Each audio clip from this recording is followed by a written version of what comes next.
Halo semua, selamat datang kembali di YouTube channelku. So, today aku akan mengajarkan cara pengerjaan soal nomor 4 UTS Fisika. Oke, jadi soal nomor 4 sebagai berikut. Dua benda dihubungkan dengan tali dan katrol seperti pada gambar. Bisikan antara tali dengan katrol dan massa tali diabaikan. Pada gambar tersebut, massa A sama dengan 5 kg, massa B sama dengan 4 kg. Jika koefisien gesek statis antara benda B dan bidang miring adalah 0,5, dan koefisien gesek kinetis antara benda B dan bidang miring adalah 0,2, maka gambar gaya-gaya yang bekerja pada benda A dan B, besar gaya berat benda A dan B, besar gaya normal benda A dan B, besar gaya gesek pada benda B, arah gerak sistem, percepatan gerak sistem, tegangan tali yang digunakan. Jadi, dalam mengerjakan ini, yang pertama yang harus kita lakukan yaitu menulis apa yang diketahui. Yang diketahui yang pertama itu adalah massa si A, atau massa benda A. MA sama dengan 5 kg. MB sama dengan 4 kg. Baru diberitahu juga Fg statis sama dengan 0,5, Fg kinetis sama dengan 0,2. Perintah yang pertama itu menyuruh gambar gaya-gaya yang bekerja pada benda A dan B. Oke, yang pertama itu gaya yang bekerja pada benda itu adalah gaya berat. Ke bawah ini teman-teman.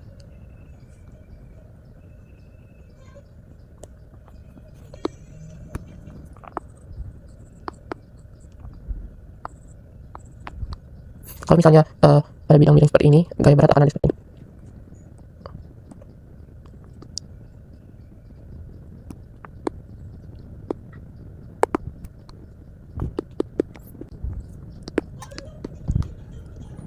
Ini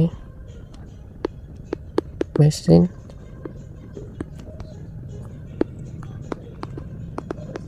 ini gaya normal karena dia bersentuhan dengan bidangnya. Baru ada gaya tegangan tali. Di sini juga ada gaya tegangan tali.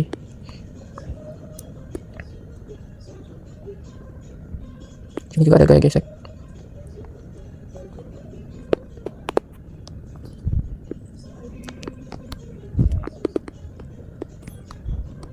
Di sini ada gaya berat. Nah, jadi gaya-gaya yang bekerja pada kedua bidang itu ada gaya normal, ada gaya berat, ada gaya tegangan tali, dan ada gaya gesek.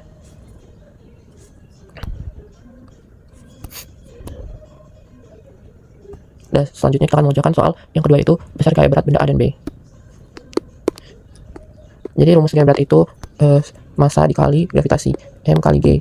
Berarti WA sama dengan 5 kg dikali 10 sama dengan 50. Baru WB sama dengan 4 dikali 10 sama dengan 40. Baru yang C itu besar gaya normal pada benda A dan B. Seperti kita ketahui, kalau benda A itu tidak mengalami gaya normal, kenapa? Kan tidak bersentuhan dengan bidangnya. Jadi yang mendapatkan yang ada gaya normal itu hanya pada benda B. Jadi rumus gaya normal pada benda B itu yaitu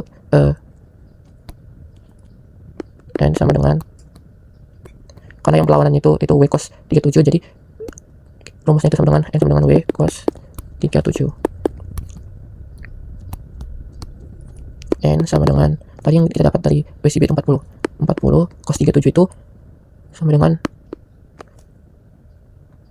cos 37 itu sama dengan 0,8. 0 kali 0,8. N sama dengan 32. Oke, selanjutnya kita akan mengerjakan yang D, besar gaya gesek pada benda B. Oke, next kita akan mengerjakan yang perintah yang keempat, itu besar gaya gesek pada benda B. Tadi kan di soal diberitahu kalau ada koefisien gesek benda B. Maaf, ini koefisien gesek teman-teman. Maaf teman-teman, ini seharusnya mu. Ini mu. Ini itu koefisien gesek gitu. Oke, jadi kan karena di soal tadi sudah diberitahu koefisien gesek statis dan koefisien gesek kinetis. Jadi untuk mencari gaya gesek besar gaya gesek pada benda ini, kita akan mengujikan keduanya. Berarti D untuk mencari gaya gesek itu rumusnya Fg sama dengan mu kali N. Pertama itu kita akan mencari yang statis, berarti mu S sama dengan mu S. Tadi diberitahu 0,5. Baru W normalnya kita dapat 32. Berarti setengah dari 32 itu sama dengan 16. Baru kita cari gaya gesek yang mu-nya kinetis. Mu K dikali N. Mu K tadi kita tahu 0,2 dikali 32. Berarti 6,4. Dan next kita akan mencari arah gerak sistem. untuk algebra sistem ini kita nggak tahu benda ini diam atau bergerak. Jadi kita ada dua asumsi. Jadi pertama kita asumsikan bendanya itu diam. Diam. Pertama kita tinjau si A. Kalau misalnya bendanya itu diam, berarti berarti sigma F-nya itu sama dengan 0. Pertama itu kita tinjau ke benda A. Tinjau A. Berarti EF A sama dengan 0. Gaya yang bekerja pada benda itu tadi ada gaya berat sama ada tegangan tali.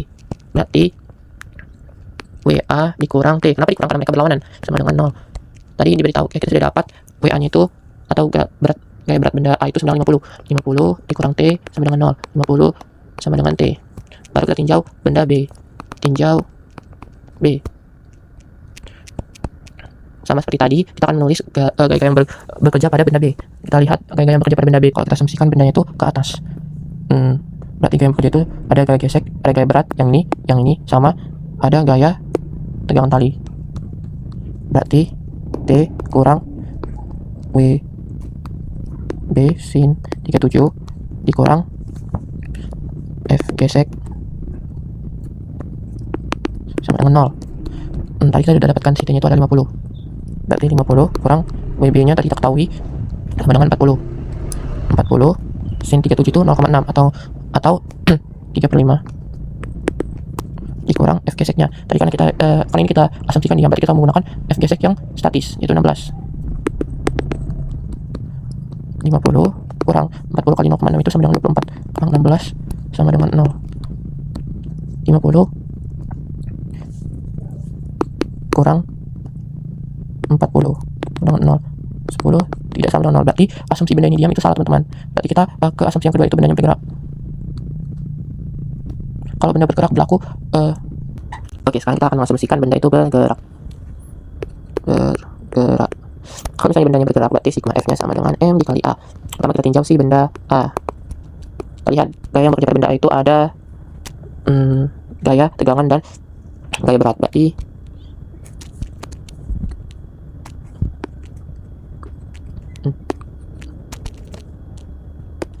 WA dikurang T sama dengan M dikali A. Tadi WA nya berapa? WA nya tadi kita dapat 50 dikurang T sama dengan M nya 5A.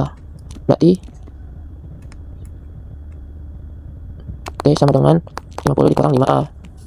Baru ini kita jadikan persamaan 1. Baru kita tinjau yang benda B. EF sama dengan M kali A. Gaya yang bekerja pada benda B itu ada gaya tegangan tali dikurang gaya berat WB sin 37 dikurang T sama dengan maksudnya dikurang F gesek F G M kali A. T dikurang, tadi kan udah yang sebelumnya kita udah nyari kan, teman. Kita dapat nilainya itu 24. Jadi kita langsung tulis aja 24. Kali ini diasumsikan dia bergerak, berarti kita menggunakan koefisien yang kinetis. Tadi kita dapat koefisien kinetis itu 0,2. Kita pakai yang gerak kinetis. Tadi gerak kinetis itu yang 6,4. 6,4 sama dengan tadi kita tahu kalau massa si benda B itu sama dengan 4A. T sama dengan dikurang 30,4 sama dengan 4A. T sama dengan 30,4 ditambah 4A. Nah, ini kita dapat persamaan kedua. Kita dapat persamaan 2. Next kita akan mensubstitusikan persamaan 1 dan persamaan 2 sama dengan jadi 50 dikurang 5A sama dengan 30,4 ditambah 4A. Bagi kita pindah ruas yang punya variabel ke yang punya variabel dan yang nggak punya variabel sama yang nggak punya variabel. Berarti 50 dikurang 30,4 sama dengan 4A ditambah 5A. Ini sama dengan 19,6 sama dengan 9A. A sama dengan 19,6 dibagi 9. 19,6 dibagi 9 sama dengan 2,17. 2,17. Jadi A itu 9,17. Dari sini kita dapat juga, kita juga sudah mendapat jawaban dari soal yang ke F, yaitu percepatan. Baru kita harus cari tahu nih, sebelumnya kan belum dapat nilai bendanya kemana. Kita masukkanlah nilai si A ini ke persamaan sebelumnya. Bisa kita langsung kerjakan yang si G. Nanti setelah kita kerjakan yang si G, nanti kita akan mengetahui nilai tegangan tali. Dari setelah kita mengetahui nilai tegangan tali, kita akan mendapatkan siapa itu yang lebih besar untuk mengetahui arah gerak benda tersebut. Gitu kan? Oke. Berarti kita masukkan nilai A ini ke persamaan 1 dan 2.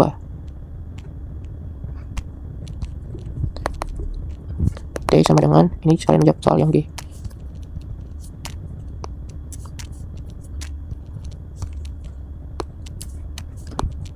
G T sama dengan 50 dikurang 5A. 50 dikurang 5 kali 2,17 sama dengan 10,85.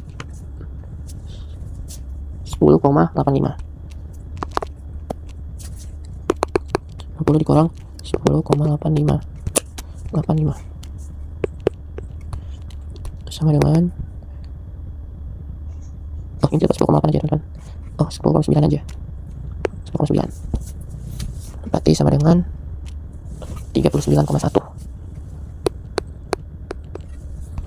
Nah, jadi tegangan talinya itu adalah 39,1. Sekian pengerjaan soal nomor 4. Terima kasih.